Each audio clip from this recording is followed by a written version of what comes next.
감사합니다. 오늘부터 14장을 강해하겠습니다.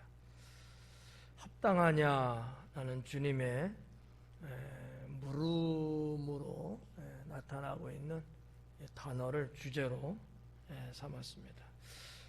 어떻게 보면 좀 중심적인 게 안식일에 대한 문제예요. 그래서 이제 안식일을 어떻게 바라봐야 될 것인가, 또 안식일을 우리가 어떻게 해석을 해야 되는가, 뭐 이런 부분들을 사실 예수님께서는 사역 처음부터 언제나 이 부분을 짚으셨어요. 그런데 바리새인이나 율법사들은 그럴 때마다 예수님과 부딪혔고 그것을 하나의 흠으로 책을 잡으려고 했었다는 사실이죠. 오늘은 그러한 바리새인들에 대한 어떤 율법 안식일에 대한 개념을 좀 바꿔주는 그러한 기회가 아닐까 이렇게 생각을 해봅니다. 1절 말씀해 보니까 안식일에 그래요. 성경에 아예 딱 판박듯이 어느 때냐라는 그것을 말씀하고 있기 때문에 이거는 뭐 누구도 변명의 여지가 없는 내용이 아닐까 이렇게 이제 봐지는데, 안식일에 예수님께서 한 바리새인 지도자의 집에 떡을 잡수시려고 들어가셨다라는 얘기죠. 이게 아주 한국적인 표현이에요. 사실 이스라엘은 떡이 없거든요. 빵이에요. 그러니까 어떻게 보면 그냥 식사라고 보시면 됩니다. 우리가 볼 때 빵이잖아요. 그것도. 근데 빵은 그들에겐 주식이에요. 우리는 빵이 주식은 아니잖아요. 간식이지. 그러니까 이제 성경을 이렇게 사실 이렇게 해석하고 기록할 때도 빵으로 돼 있어요. 원래 원어도. 빵으로 쓰는 게 이제 마땅하고. 근데 그 빵이 그들에겐 주식이라는 것을 사실 성도님들에게 가르쳐 줘야지 말씀을 접근하고 이해하는 데 훨씬 수월합니다. 그러지 않으면 우리 방식으로 자꾸 생각을 해요. 우리 방식으로. 식사하고 뭐 간식도 들어가셨나? 무슨 뭐 애프타이저인가? 뭐 이런 식으로 자꾸 이제 생각을 할 수 있거든요. 그건 아니다라는 거죠. 이 14장 1절에서 유대인들의 관습적인 것을 우리가 조금 이제 살펴볼 수 있어요. 자, 날짜로는 요일로는 안식일이고요. 그런데 그때 안식일에 식사하러 들어갔다는 얘기거든요. 이게 무슨 얘기냐면 유대인들은 좀 관습적으로 종교 문화적으로 안식일 날 하나의 우리 지금 말하면 예배 아니면 뭐 모임 이런 거를 이제 고정적으로 이제 안식일 날 갖는다는 거죠. 갖고 나서 끝나면은 뭐 그 중에서 뭐 누가 될지는 모르지만 그래도 조금 물질적 부유가 있다든지 아니면 뭐 특별한 일이 있다든지 아니면 내가 한번 뭐 이렇게 생각이 든다든지 이런 사람이 식사에 초대를 해요. 초대를 하는데 이게 그냥 누구나 다 하는 거야.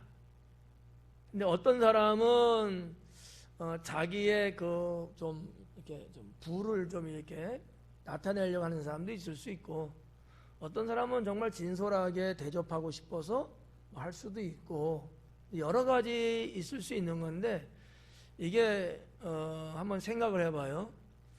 마을의 인구수가 약 한 50% 정도 이렇게 된다고 하면 대략적으로 어때요? 다들 알고 지내는 사이겠지.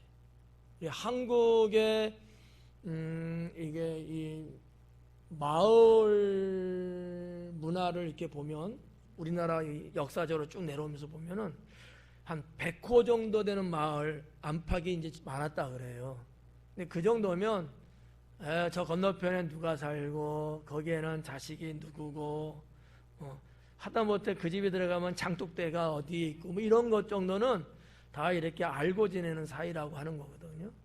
유대 사회에도 이 마을이라고 하는 것이 아주 큰 마을도 있지만 그건 듬성듬성 있고 대체적으로 이렇게 많지 않은 사람들이 모여 사는 이런 식으로 이제 돼 있다고 예전에 말씀드렸죠.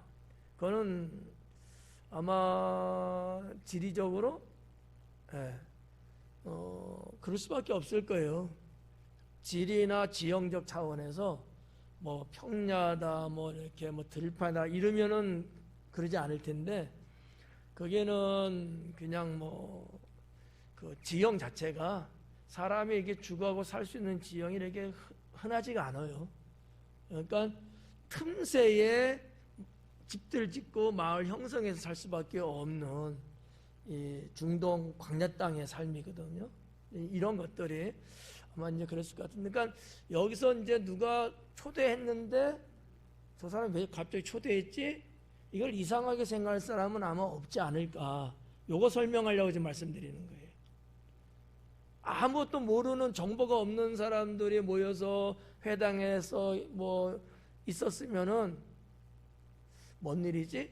이러는데 다 알고 지내는 사이들이기 때문에 이게 대단한 사건은 아니고 그냥 평범한 안식일에 늘 있는 거였다라고 이렇게 보는 거죠. 근데 여기 보니까 바리새인의 지도자라 이렇게 나오거든요. 초대한 사람, 예수님을 초대한 사람, 예수님만 초대한 건 아닐 거예요. 누구나 다 이렇게 자 와서 식사들 하고 가세요 아마 그랬을 거야. 거기에 이제 예수님도 응하셔서 이제 들어가셨던 사건이거든요. 근데 그 초대한 사람이 누구냐면 바리새인의 지도자라고 성경에 기록되어 있다라는 거죠. 이것도 이제 유대인들의 문화를 보면 바리새인들에게는 지도자가 사실 없어요. 딱히 네가 지도자 이런 우두머리가 없어요. 좀 독특한 민족이죠. 대신 지도자 역할을 하는 사람은 있어요. 우리나라는 아니죠. 반드시 우리는 지도자가 있어야 돼. 대장이 있어야 돼. 이게 우리 민족의 특성이거든요. 3명이 모여도 거기에 두목이 있어야 되고요. 100명이 모여도 우리는 두목이 있어야 돼요. 그렇지 않았다가는 난리 납니다. 서로 머리 터지게 싸워요. 무질서지거든요. 근데 유대인들은 안 그래요.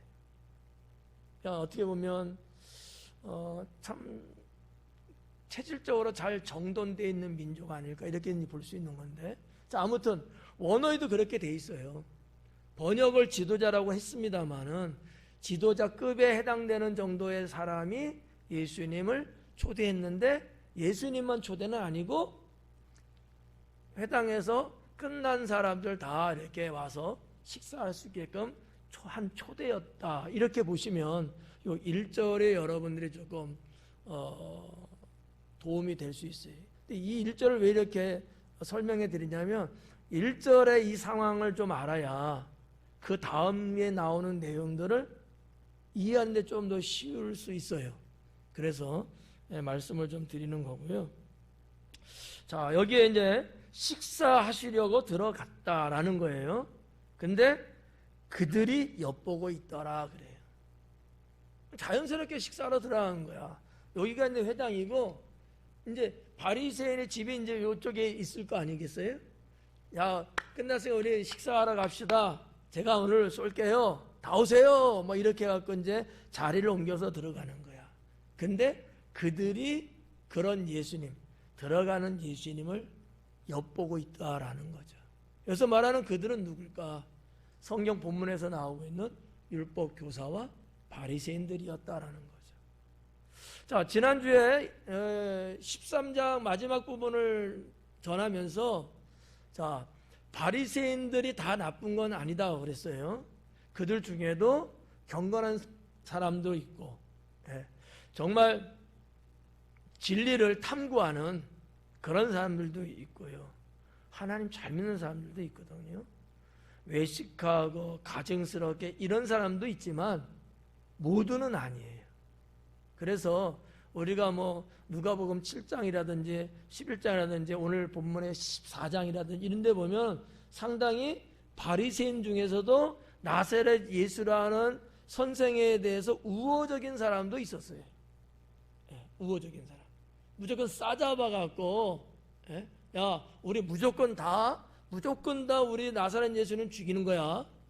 이렇게 서로 작전 짜고 그런 게 아니고 그 외의 사람들도 있었다라는 거죠. 저는 이렇게 이제 해석하고 있는 거예요.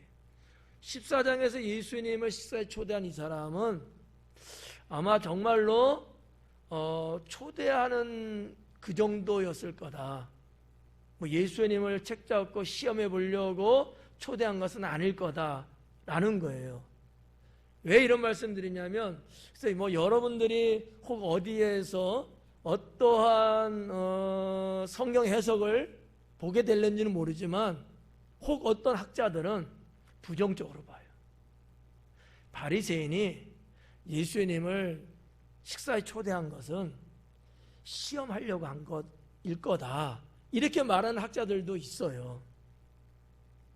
근데 아무것도 모르는 여러분이 혹시 그 글을 읽으면 거의 90% 이상은 다 그럴 거라고 생각할 거라는 거지. 근데 그렇지 않다. 왜 그렇지 않느냐? 설명해드린 내용이 그거예요. 안식일날 모이고 헤어지면 자연스럽게 식사에 초대해갖고 같이 뭐 점심쯤 되겠죠? 나누는 게 그들의 관습이고 문화였어요. 아주 자연스러운 거거든요. 근데 여기 있는 이 바리새인 중에서도 지도자급에 있는 사람도 분명 나사렛 예수라는 사람에 대한 이야기는 익히 들었을 거야. 그렇게도 볼 수 있어요. 그러면 기분 좋게 한번 좀 가까이 한번 좀 듣고 싶다, 이럴 수도 있잖아요. 무조건 나쁘다고 싸잡아서 말할 거는 아니지 않을까, 이렇게 저는 이제 해석을 하는 거예요. 그래서 예수님도 흔쾌히 응하셨던 거죠.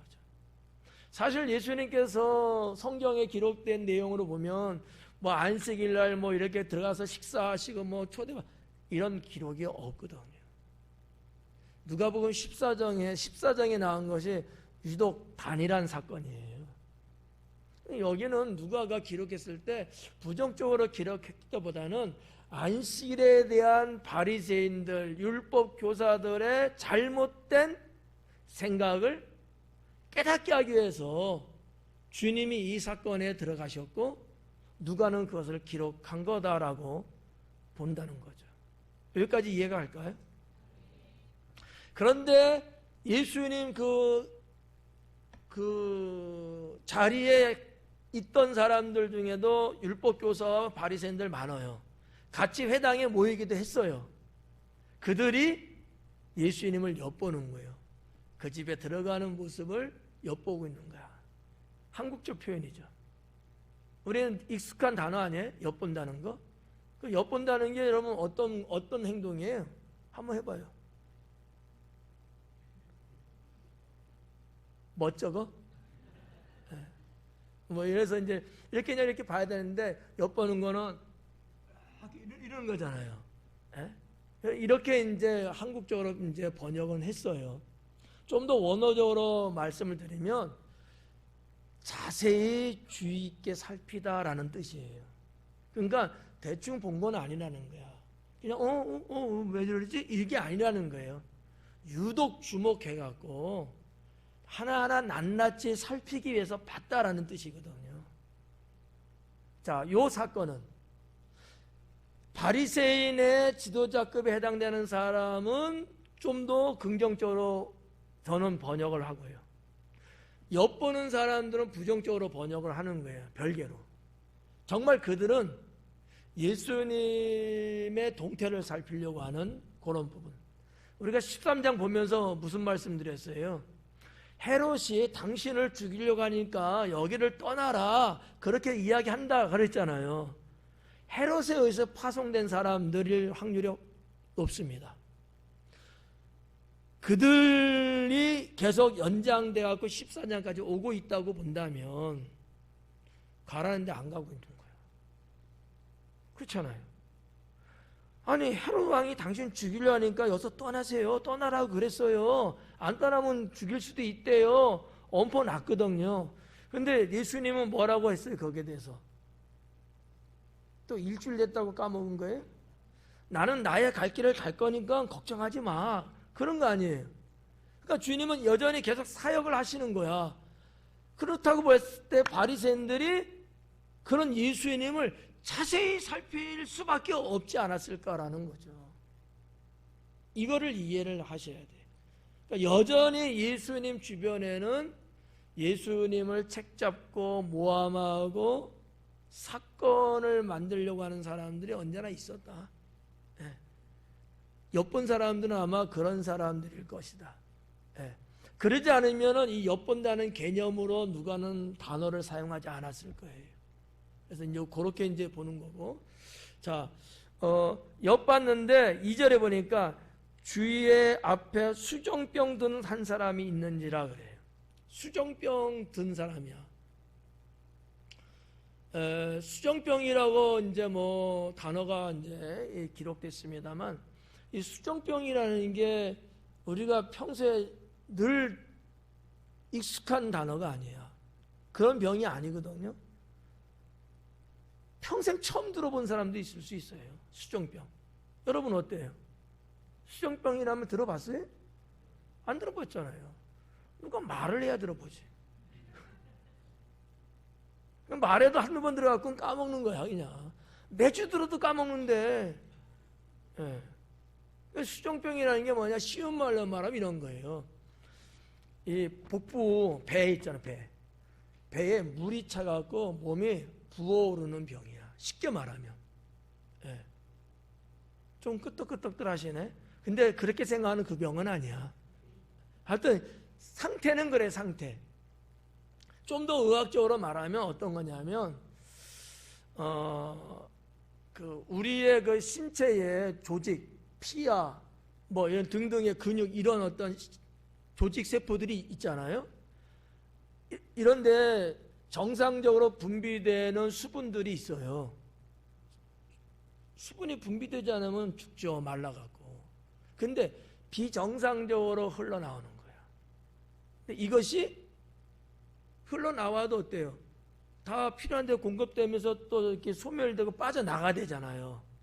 그러지는 않고, 예를 들어서 뭐 이렇게 신장, 콩팥, 그런데 심장에 이런데, 그러니까 그래서는 안 되는 그런 장기에 이게 수분이 흘러 들어가면서 이 복부를 이렇게 뭐랄까, 살찐 건 아니고 붓게 만들어 주는 거예요. 그러니까 당시로 볼 때는 이 병은 불치병입니다. 둘 다 이제 죽는 거겠죠. 뭐 우리 현대 의학 질병에서도 몸 여기저기 해서 몸이 부어서 그런 붓는 병의 그 병 명칭들이 여러 있잖아요. 한 조선시대 때는 부종이라는 단어를 많이 썼죠. 부었다고 해서. 하여튼 그런 병이에요. 그러니까 이렇게 병든 사람이 예수님 있는 그 현장에 같이 있었던 거예요. 그래서 이제 우리가 단어적으로는 뭐 수정병 이렇게 말할 수도 있고 고창병이라고 말도 해요. 어떤 같은 개념의 이제 이름들인데, 자, 아무튼 이 사람은 왜 여기 있었을까라는 거예요. 그러니까 어느 학자들은 예수님 꼬투리 잡으려고 일부러 그렇게 병든 사람을 데려다 놓고 예수님이 안식일 날 병을 고쳐주나 안 고치나 보려고 의도적으로 데려다 놓은 것이다, 이렇게 말하는 학자도 있어요. 여러분 생각은 어때요? 그럴 수도 있겠다, 아니면 너무 오바다, 이거 어떤 것 같아요? 그럴 수도 있다. 또 다 그럴 수도 있다? 이건 너무다. 너무 같다고. 답은 없어요. 성경이 뭐 거기에 대해서 명료하게 말씀드리는 건 없는데, 제가 보는 관점에서 성경을 해석하고 전후 맥락을 봤을 때, 또 유대인들의 관습이나 문화나 이런 여러 가지를 봤을 때 종합해 보면 예수님을 시험하려고 데려다 놓은 병자는 아니다라는 거죠. 그러면 뭘까? 둘 중에 하나예요. 하나는 그 바리새인 지도자급에 해당되는 그 사람 집안의 수하의 사람일 수 있고, 수하의 사람. 또 하나는 예수님이 각색병을 고치고 죽은 자 살리고 귀신도 내쫓고 이런 소문들이 사람들 들었을 거 아닙니까? 그래서 이 병자가 거기에 왔을 수도 있다, 이렇게 이제 보는 거예요. 근데 제가 내리는 결론은 세 번째 마지막 부분, 병 치료받기 위해서 왔을 것이다 라는 거예요. 그냥 우리 성경을 봐갖고는 사실 잘 알 수는 없어요. 근데 여기에 기록된 단어를 보니까 예수님의 데려다가 고쳐주고 그가 갔다고 이렇게 누가는 기록했는데, 이 문장이 가지고 있는 헬라 원어를 보면 그는 거기에 사는 사람이 아니고 외부로부터 들어와서 목적을 이루고 나간 사람이라고 해석할 수 있거든요. 그러면 세 번째 사람이 맞지 않을까, 이렇게 이제 보는 거죠. 근데 이게 이렇게 해석하나 저나 이거는 아무 상관없는 거예요. 성경을 조금 이해하고 이해하는 데 도움이 되는 거지, 이게 뭐 진리다 아니다는 아니기 때문에 걱정들 하지 말아요. 나 틀린 거 어떡하지, 걱정할 필요는 없어. 제가 여러분에게 좀 이해를 돕기 위해서 설명을 이제 해드리는 거야. 자, 아무튼 수정병 든 사람이 있어요. 예수님이 그 사람을 봤어요. 그리고 3절에 뭐라 그랬냐면, 예수님께서 대답하여 율법 교사들과 바리새인들에게 이르시되 안식일에 병 고쳐주는 것이 합당하냐 아니냐 라고 누가 물었어요? 예수님이 물은 거예요. 저 같으면 이 소리를 들었을 때 이런 말을 탄성을 했을 것 같아.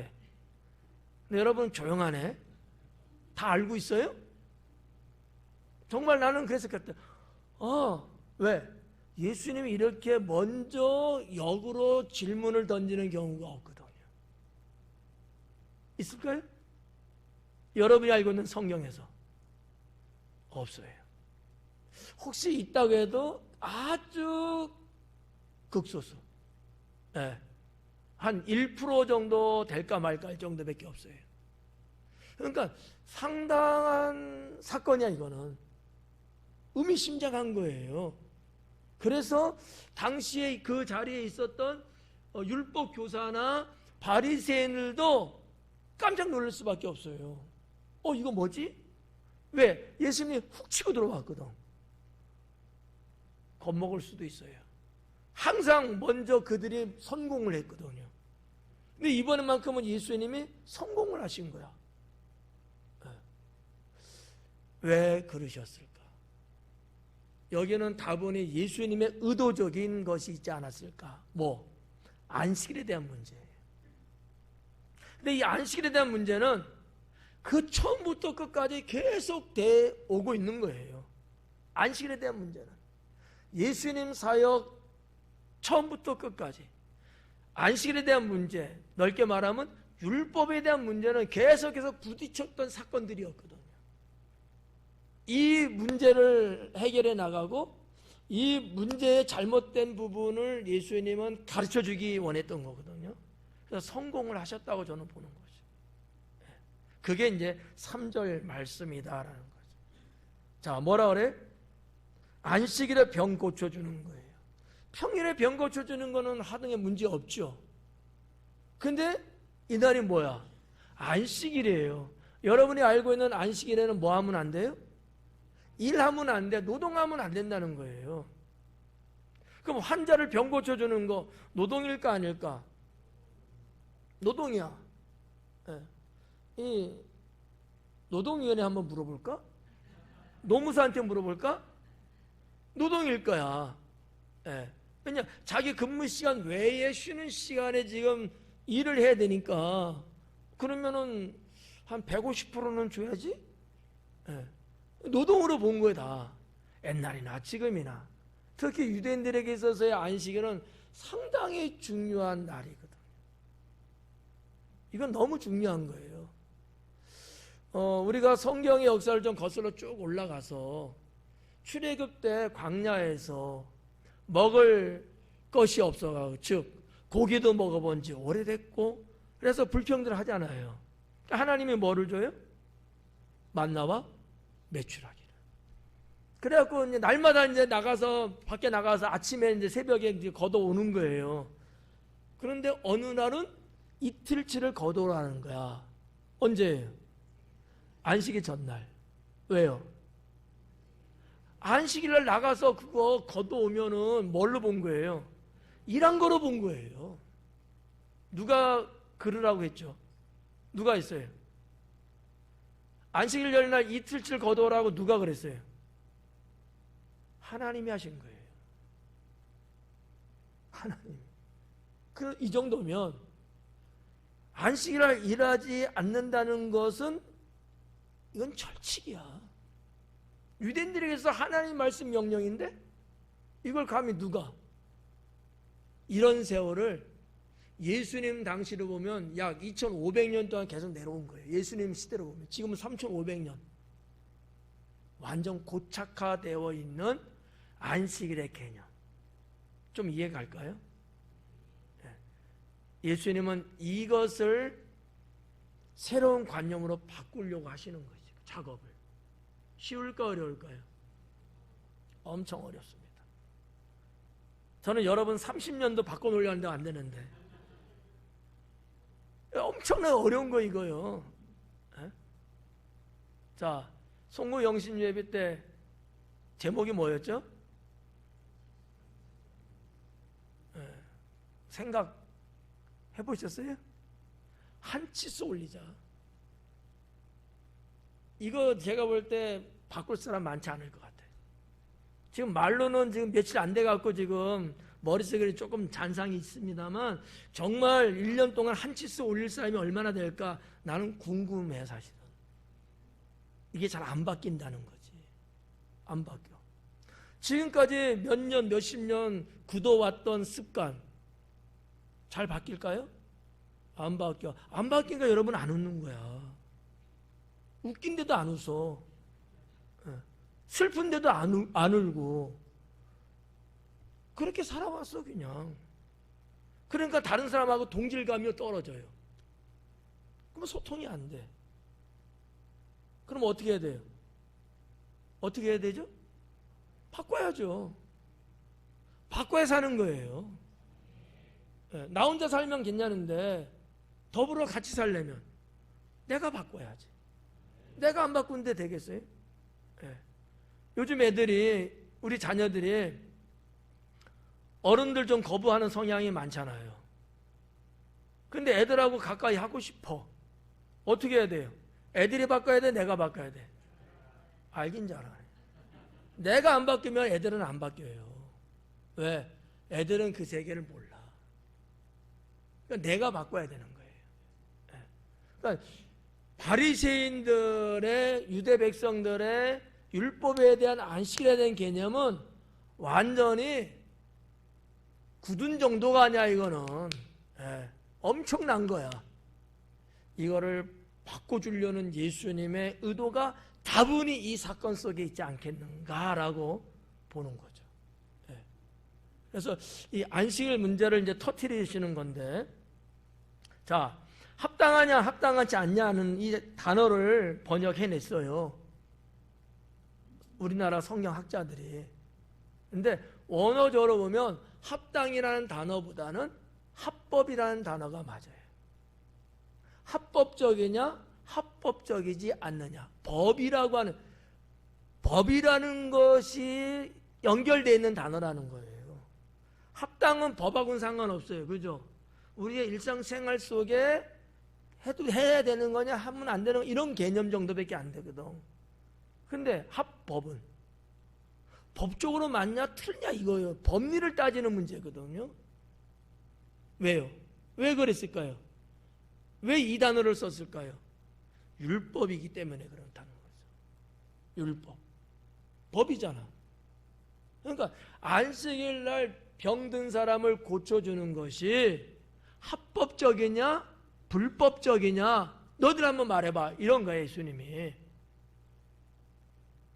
이 기가 막힌 거거든. 정명 도전하고 있어요 지금 예수님께서. 야 이거 해도 돼 안 해도 돼 이 정도가 아니에요. 너희들이 알고 있는 안식일 율법에 대한 관점에서 이게 합법이냐 불법이냐 법리적으로 니네가 한번 말해봐라 이렇게 지금 질문하고 있는 거거든. 이거 법을 좀 공부하는 사람하고 대화해야 좀 잘 통할 것 같은데 매우 심각한 문제거든요. 자, 안식일에 병 고쳐주는 것이 합당하냐 아니하냐. 여러분은 어때 이제? 공을 여러분께 돌릴게요. 여러분 볼 때는 어때요? 합당할 것 같아요? 합당하지 않을 것 같아요? 이유를 모르면 컨닝입니다. 왜 그러죠? 왜 합당하죠? 안식일날 일하지 말라고 그랬는데. 그렇죠. 여러분이 배운 바대로 생명에 관련된 거. 생명이 아닌 거는 여전히 해서는 안 돼요. 생명에 대한 거, 진리에 대한 거, 심각한 오류에 대한 생활 속에서 심각한 문제가 야기될 수 있는 것 등등의 이와 같은 것들은 허용됐던 때가 유대 사회에서도 있었어요. 구약 시대 때는 뭐 안 됐다고 일단 보고 예수님 시대는 이게 어느 선까지는 허용됐던 경우들이 있어요. 그러니까 이 율법은 율법인데 시대에 따라서 약간의 그 유도리라고 할까? 상황에 맞게끔 조금 이렇게 허용된 경우가 있었는데 그 시대가 예수님 시대였다라고 하는 것이죠. 미시나라는 규정이 이제 있거든요. 미시나라는 규정인데 이건 미시나는 유대인들에게는 교과서와 같은 거예요.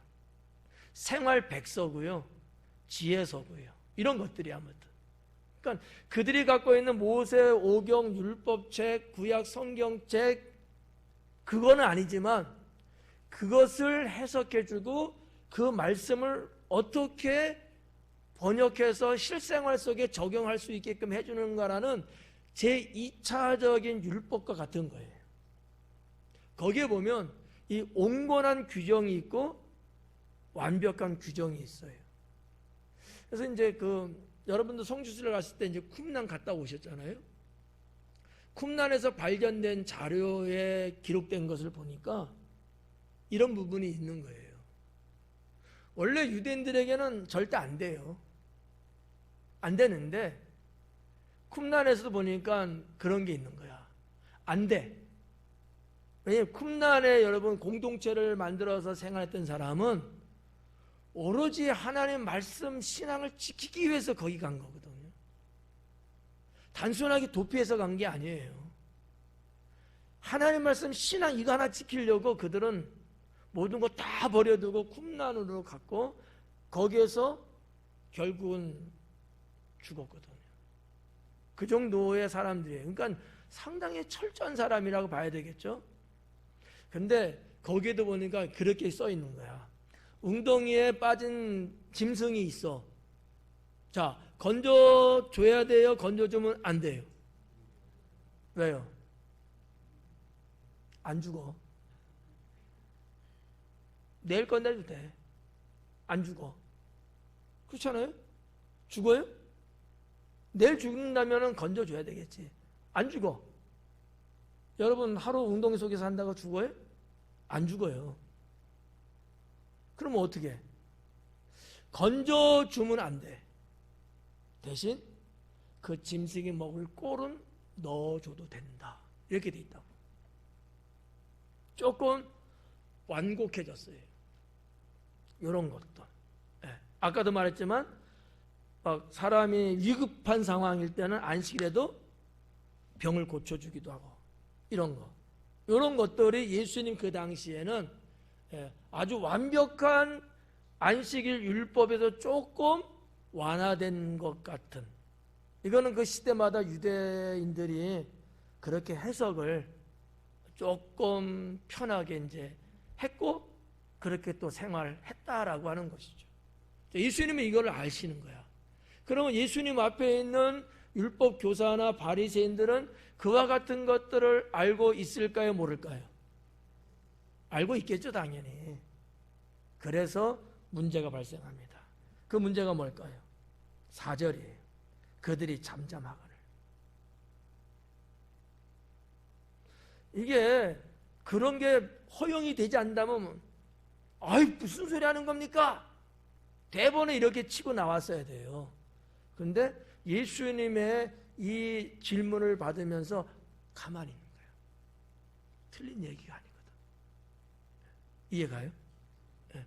절대 안 된다면 안 된다고 큰 소리 치고 야단 쳤겠죠. 근데 그들도 알아. 참 딜레마에 빠진 거 이제. 합법이라고 말하자니 좀 그렇고 불법이라고 말하자니도 그렇고, 그러니까 함구하고 잠잠해 있었던 거예요. 그 사람들이 박식합니다. 율법의 전문가들이에요. 모를 리 없어요. 더군다나 예수님을 책잡으려고 하는 무리들일 확률이 높아요. 근데 가만히 있어요? 가만히 있으면 직무유기지. 그렇잖아요. 자기들이 할 일을 안 하고 있는 거 아닙니까? 즉 안식일날 율법을 어기는 나세렛 예수의 흠집을 잡으려고 호시탐탐 노리는 자들인데 그걸 안 하고 놔두고 허용해요? 직무유기예요. 그런데 이게 정도에 따라서 허용할 수 있다는 것이 당시의 관례적인 부분이라는 걸 알고도 있어. 그러니까 어떻게 할 수도 없었던 거지. 그래서 그들은 잠잠히 있을 수밖에 없지 않았겠는가. 이거는 그 당시 유대 사회의 생활상 또 율법을 중심으로 그들이 지키고 있었던 내용을 여러분에게 지금 설명해 드리는 거야. 이 설명의 내용이 책 한 권이에요. 여러분 어디 가서 이런 이야기를 듣겠어요? 한 권의 책을 지금 간략하게 축소해갖고 좀 전해드린 거예요. 자, 하여튼 그렇게 이제 했어요. 그래서 그들이 잠잠하거늘 했어. 대답에 책임을 져야 되는 문제가 발생할 수 있으니까 여기까지만 이해하시면 돼요. 그 다음에 이제 예수님께서 잠잠하고 있으니까 예수님께서 그 사람을 데려다가 고쳐 보내시고 그래요. 그 사람을 데려다가, 자, 우리 지금 성경적으로 보면은 그 사람을 데려다가 고쳤다라는 얘기로 보면 어떤 그림을 그릴 수 있을까? 이 말이 어려울 수도 있어. 자, 예수님이 그 사람을 데려다가 고쳐줬대요. 데려다가라는 얘기가 그건 뭐야? 내 앞에 지금 있는 건 아닐 거 아니에요, 그죠? 좀 거리가 좀 있으니까 데려오든지 뭐 하든지 이런 어떤 행동적인 게 좀 있지 않겠어요? 예.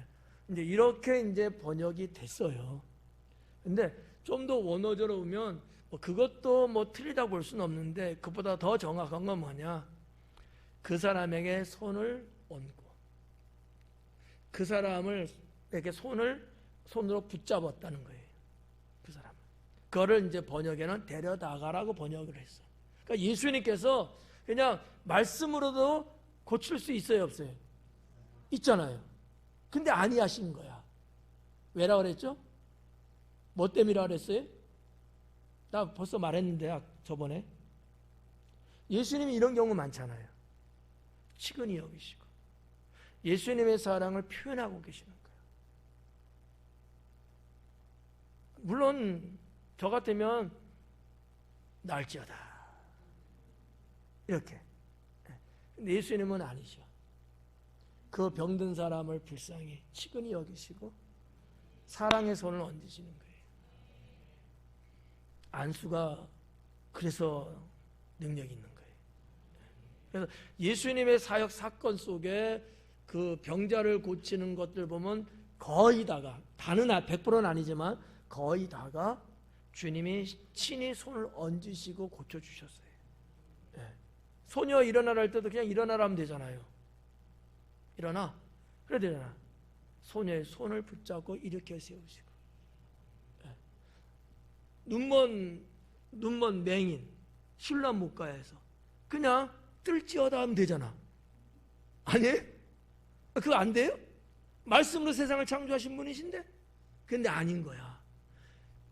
진흙을 이기시고 그 진흙을 손수 눈에다가 발라주시고. 이게 다 뭘 표현하는 거예요? 사랑을 표현하고 계시는 거예요.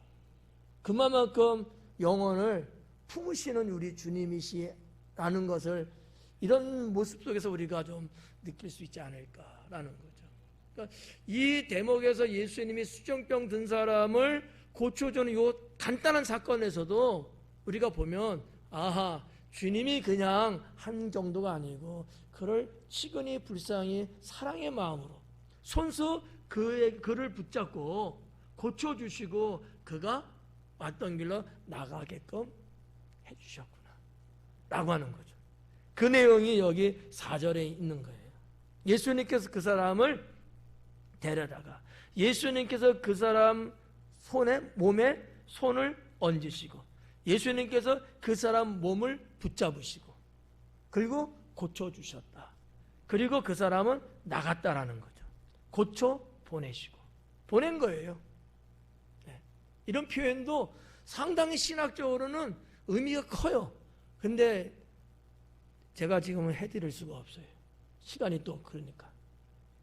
보냈다는 이 단어가 갖고 있는 것은 신학적으로 파송의 의미도 있고 여러 가지 해석이 나오는데 그거는 그냥 묻어놓고 갈게요. 자, 그렇게 보고 5절에 보니까 또 그들에게 이르시되 그래요.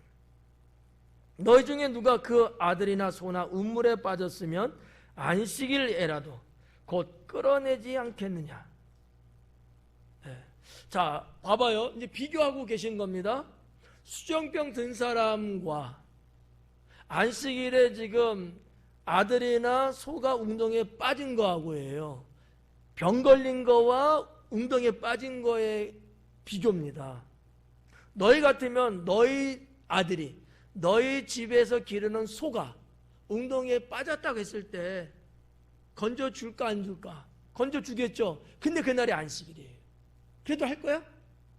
그래도 할 거냐고. 여러분 같으면 어때요? 김양로님 어때요? 애들이 웅덩이 깊은 웅덩이 빠졌어요. 주일이에요. 교회 오셔야 되는데 어떡하죠?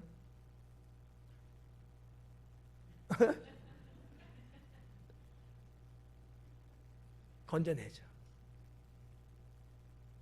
이 얘기를 이제 하시는 거예요.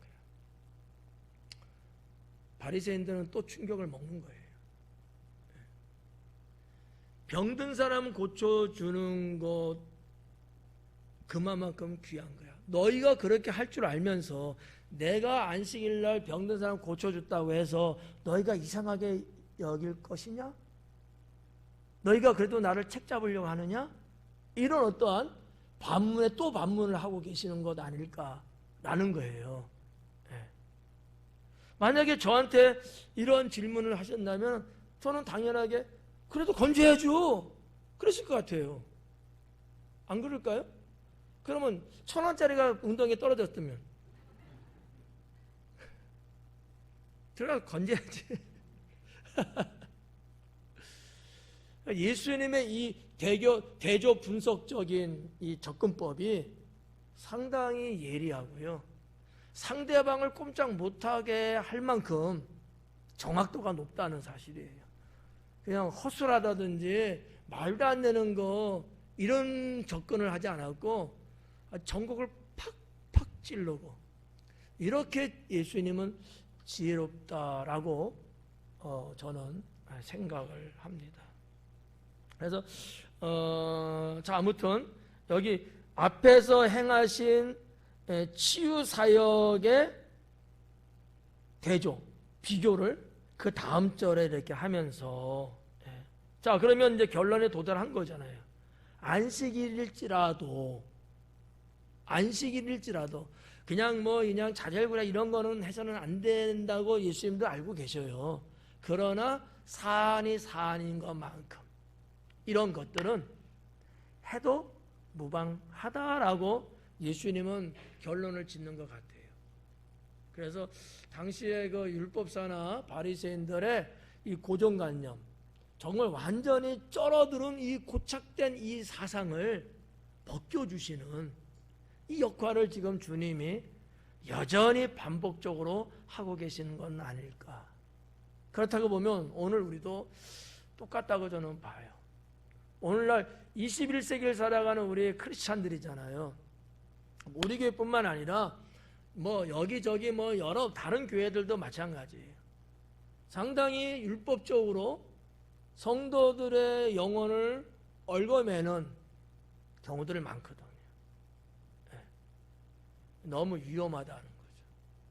우리 예수님조차도 그와 같은 것들을 영혼을 먼저 생각하고 영혼 살림에 앞장섰던 주님, 우리가 오히려 이런 것들을 좀 본받아야 되지 않겠느냐라고 하는 거예요.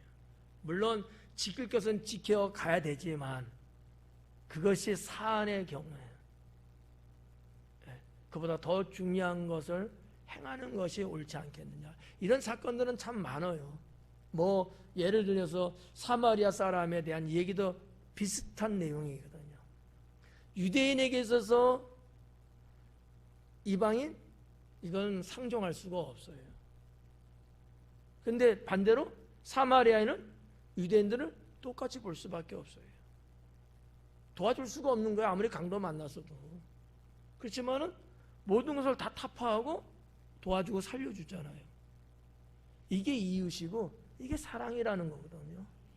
그럼 반대로 사마리아가 그렇게 하는 것보다 하나님의 백성이라는 유대인이 그 사랑을 베푸는 게 훨씬 더 크지 않겠어요? 그렇게 살라는 거거든요. 우리가 하나님 믿는다고 하면서 우리 성경 말씀 율법이네 진리네 어쩌네 이런 말을 자꾸 앞에다가 추리를 자꾸 해놔. 이런 게 추리를 막 해놓고 이거를 핑계 삼아 안 하는 거야. 핑계 삼아. 아니, 내가 목사인데 그래도 내가 그거 어떻게 해야 될 일인데 내가 안 하면 안 되는데 근데 내가 그래도 목사인데 체면이지 이러는 거 좀 비슷한 거예요. 여러분 어때요? 제가 해야 돼요 말아야 돼요? 말 잘해요.